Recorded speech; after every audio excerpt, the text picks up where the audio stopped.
ചെയ്ത പാപങ്ങൾ മറന്നു കളഞ്ഞ സ്നേഹമേ. യേശുവിൻ്റെ ഏറ്റവും പ്രിയമുള്ള കുഞ്ഞെ, ജെറമ്യായുടെ പുസ്തകം 1-ാം അധ്യായം 7-ാം വാക്യം. കർത്താവ് എന്നോട് അരുളി ചെയ്തു, വെറും ബാലനാണ് എന്ന് നീ പറയരുത്, ഞാൻ അയക്കുന്നിടത്തേക്ക് നീ പോകണം.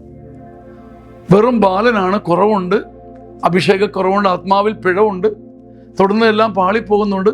പക്ഷെ ഇത് പറഞ്ഞ് ശുശ്രൂഷകളിൽ നിന്ന് നീ പിന്തിരിയരുത്. ദൈവം വെച്ചിരിക്കുന്ന ഒരു നിയോഗം, അത് ചെയ്യുന്നത് വഴി നീ വിശുദ്ധീകരിക്കപ്പെടും. പൂർണ്ണമായി വിശുദ്ധീകരിക്കപ്പെട്ടിട്ട് സുവിശേഷ വേല ചെയ്യുകയല്ല, ദൈവം അയക്കുന്നിടത്തേക്ക് നീ പോകണം. ദൈവം പറയുന്നിടത്തേക്ക് ചരിക്കണം. പതിയെ മെല്ലെ മെല്ലെ കർത്താവിൻ്റെ ശുശ്രൂഷകളിൽ കാല് വെച്ച് നടന്നു തുടങ്ങണം. ചെറിയ വാക്കുകളും ചെറിയ വചനങ്ങളും നീ പറയണം. അപ്പോഴാണ് അഭിഷേകം വരുന്നത്. ശുശ്രൂഷകളെയും ഉദ്യമങ്ങളെയും പ്രാർത്ഥനകളെയും നീ നിരസിക്കരുത്. നിനക്ക് വയ്യെന്ന് പറയരുത്. അനേകർക്ക് വരുന്നൊരു പാകപ്പഴയാണത്. എല്ലാവരും പറയും, ഞാൻ പൂർണ്ണനായിട്ട് സുവിശേഷം പറയാം, ഞാൻ സമ്പൂർണ്ണനായിട്ട് വിശുദ്ധീകരിക്കപ്പെട്ടിട്ട് അതെന്തെങ്കിലും ഈ ഭൂമിയിൽ നടക്കുമോ? സമ്പൂർണ്ണമായി വിശുദ്ധീകരിക്കപ്പെട്ടിട്ട് ആര് വചനം പറയും? നീ ബാലനാണ്, കുറവുള്ളവനാണ്, പരിമിതിയുള്ളവനാണ്, പടപ്പുറപ്പാടിന് ഇറങ്ങിത്തിരിക്കാൻ കഴിവില്ലാത്തവനാണ്, ഉള്ളിൽ പകയും പുകയും ഉള്ളവനാണെന്ന് പറഞ്ഞ് പിന്തിരിയരുത്. നീ മുന്നോട്ട് നടക്കണം, അയക്കപ്പെടുന്നിടത്തേക്ക് പോകണം. ശുശ്രൂഷകൾ ചെയ്തു തുടങ്ങാൻ ഒരു വലിയ കൊതിയും വലിയ ധൈര്യവും നിങ്ങൾക്ക് ലഭിക്കട്ടെ.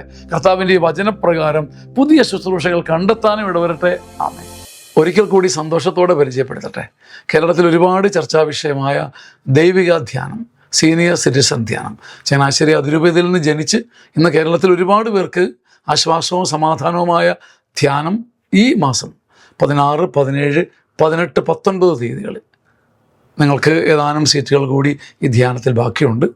ഇനി ആഗ്രഹമുള്ളവർക്ക് ജൂൺ മാസം മുതൽ എല്ലാ മാസവും ചങ്ങനാശ്ശേരി അതിരൂപതയുടെ ധ്യാന കേന്ദ്രത്തിൽ, ഷഹിയോൻ ധ്യാന കേന്ദ്രത്തിൽ എല്ലാ മാസവും സീനിയർ സിറ്റിസൺസ് ധ്യാനമുണ്ട്. നിങ്ങളുടെ മാതാപിതാക്കന്മാർക്ക് ഈ സുവർണ അവസരം കൊടുക്കണം, അവരെ കൊണ്ടുവരണം. നമുക്ക് ഒരുമിച്ച് അവരോടൊപ്പം പ്രാർത്ഥിക്കാം. അവരുടെ ജീവിതത്തിൽ ഒരു നാഴികക്കല്ലാണ് ഈ ധ്യാനം. ധ്യാനം നഷ്ടപ്പെടുത്തരുത്. ആമേൻ, ആമേൻ.